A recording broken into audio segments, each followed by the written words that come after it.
この度は土佐立志塾のクラウドファンディングにご支援いただきまして誠にありがとうございます。今回のクラウドファンディングでですね、総支援金額なんと102万2500円が集まりました。そして支援者数は100名となります。ありがとうございます。ワクワク協力隊と子どもの学びを作る権利をご支援いただいた方のお名前を呼ばせていただきます。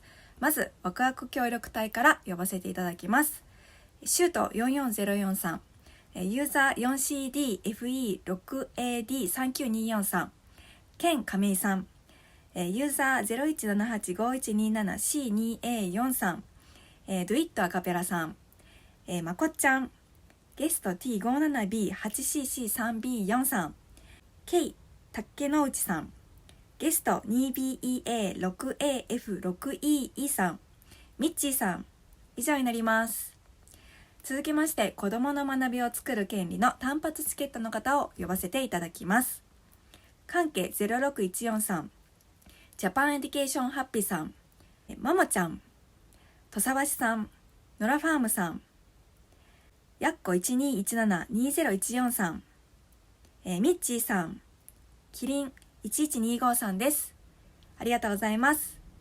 続きまして子どもの学びを作る権利の3回分チケットの方の名前を呼ばせていただきます。モテサーフさん、 RK008 さんです。以上になります。皆様本当にたくさんの方から、ご支援いただきまして、最高の子どもたちの学び屋を作っていきたいと思いますので、引き続き、ご声援よろしくお願いいたします。本当にありがとうございました。